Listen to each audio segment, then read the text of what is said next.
I see the whole cinema just stand up and start skanking. I see girls on the chairs, rocking out to the tune like they're in a rave. It became a club. Big up! All original jungle is massive. The original dancehall jungle is there. General Levy alongside DJ Magazine with the story of Incredible, and the world is in trouble. Boom! Muddy one of them, I spin them like a windmill. You talk for them, go to them and we got the skill. Dance girl, nice and let's spend the on the bill. And the girls see you with vices like them teams get the feel. Pass out with them, pass out with them, go live with them, chill. I go winner, cycle winner, over the hill. So a gentleman called Pete Tong is a DJ. Pete Tong, big man, legendary Pete Tong. He was my A&R man at London Records, and they were trying to market me like Shaggy. Respect to Shaggy, but my thing is different from Shaggy, you know? So they put me on this Toots and the Maytals track called Monkey Man. So when we done this song now for London Records, it came out and it didn't do very well in the charts. Went to number 50 something, 53 in the charts. It failed, you know?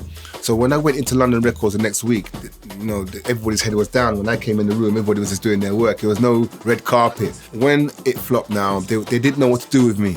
And I was kind of like on the verge of being shelved. As in between of that low point, I was approached by Junior Hart and M-Beat, Marlon, to do the track. Incredible. I'm in two minds here now. Do I rely on or wait for London Records to get their act together and how they're going to market me? Or do I do what I love doing, make music? I said yes. I went in and I did it. When you're signed to a company, you can't just go and do tunes for your mates. Right, which is basically what I did. When I went into the booth in Vaughan's to do it, I was testing the mic. Just testing the mic and seeing what I could do with it and how it would sound. And I done it. I just went, well, big up! All original jungle is massive. The original dancehall jungle is there. General Levy alongside MB. The world is in trouble. And then bam, went into the tune. And it was like, when I finished that, I said to them, yeah, you ready to do the tune now? You ready now? They goes, no, we got it. No, come out the booth, we got it. I was like, you lot, what? That's too crazy. How's that gonna work? That's too much energy. It's like, I'm shouting. We'll lace the track down in one take. Bam. Yo, muddy one of them, I spin them like a windmill. You talk for them, go to them and we got the skill. Dance girl, nice and let's spend the on the bill. And the girls see you with vices like them teams get. And then when I came back a week later, basically, to hear they'd mix the tune, they put an element in the song that I didn't actually do. That bar was, wicked, jungle is massive. So basically, I'd said wicked on about the third verse. General Levy upon them, wicked, original, partial. And as the years have progressed, that wicked has become one of the biggest signatures for that track. And I took it to my manager. I said, look, I found something. You lot have been struggling. Here's something. Look, can you hear it? Look, Commander B played it last night. It mashed up the whole place. It's gonna be a banger. And my manager, who's Erskine Thompson, rest in peace. Erskine Thompson said, no, don't get involved. It's a fad. This scene's gonna be over next summer. Stick to your London Records. We're developing you. Don't get involved. You've done the track, fair enough. Now don't do the video. I said, okay. But I did the video.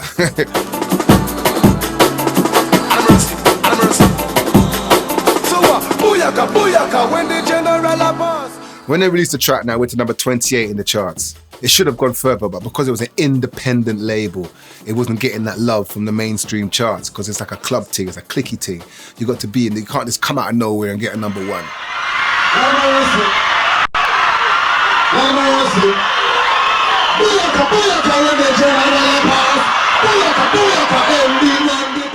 Lambeth Festival in Brockwell Park, South London. But that was when the track just came out and it was Commander B's set. I was just in the park and Commander heard I was in the park. He said, yo, come, you know what I mean? Come and do the track. I went on the stage and as soon as I hit the stage, the crowd went crazy. When that track dropped live in the park and I performed it for the first time, we had to pull up the track about 9 times. The crowd were pulling me all over the place. The girl were pulling up my vest. I always remember the security was like, whoosh. It was like they had to do their work that day.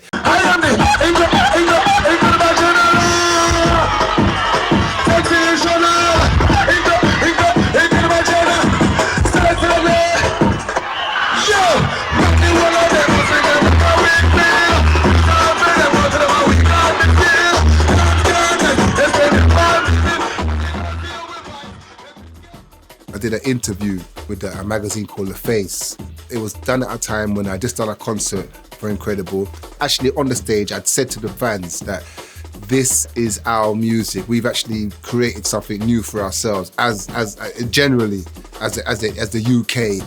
That's all I meant by it. When I came off the stage, I spoke to a journalist, and I'm in Euphoria. I said, yeah, we've done it. We've got something that's ours, and we've created something which is ours.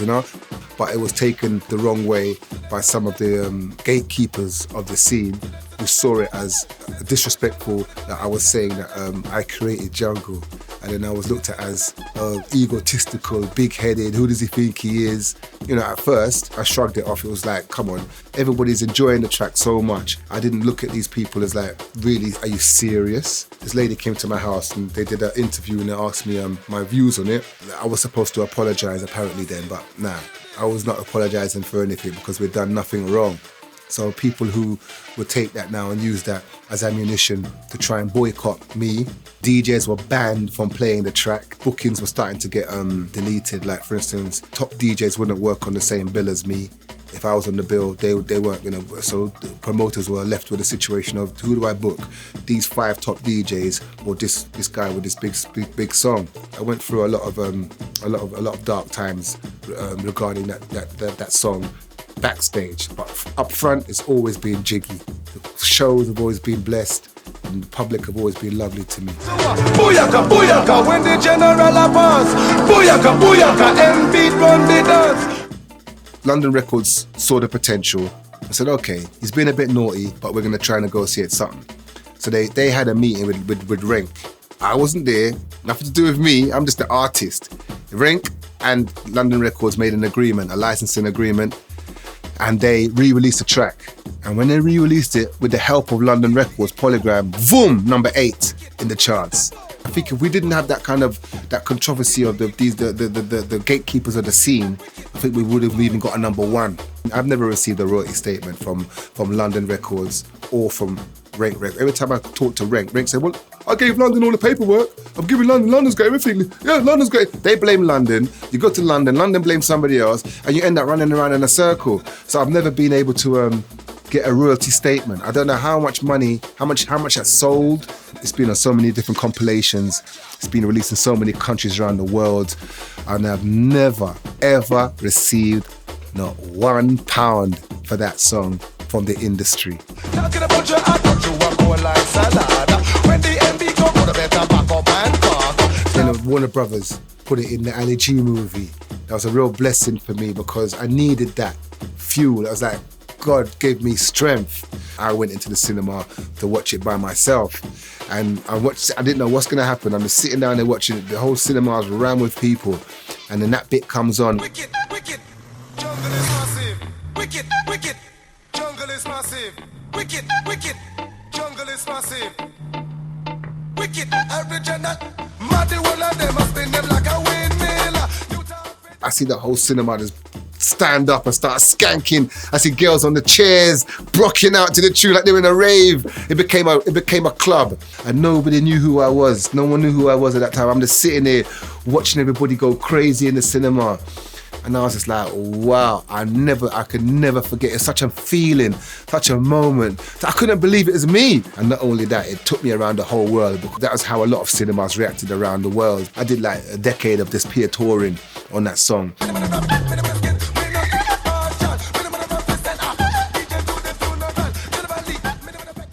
I went to the One Extra to do an interview about another track that I had coming out called Pull Up. When we were in the foyer, all of these guys were coming through, the big garage guys, Dizzy Rascal, all this Fecky. One of the ladies come over there with a notice board and she said, no, leave it, you're wanted in that room.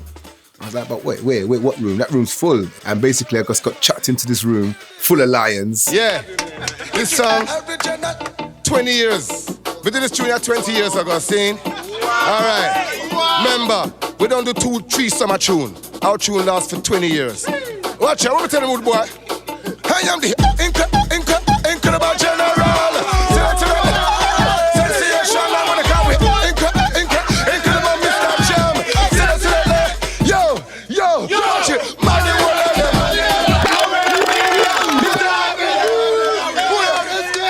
Bang. The whole team just went crazy. They turned 14. They're going crazy. Booyaka, booyaka, everything. They know the whole words to the song. They know the words and everything.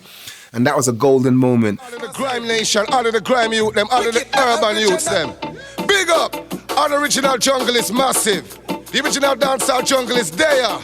Gentlemen, leave you alongside Mr. Jam. The world is in trouble. What tell them how it goes? This is the incredible Mr. Jam. Say that to that. Sensation, I'm gonna call it. Incredible. Say that to that. What tell them? Yo! Man, the whole of them must spin them like a way. Even JME told me after, he said to me, General, you'll never know what influence you've had on us. That moment on 1Xtra really stamped me back into the UK consciousness of the now generation. That show gave me a lot of relevance around the world, and the way how it went down, it was just a beautiful moment in UK urban history. And that's what it's about, bringing people together. MV Chakam.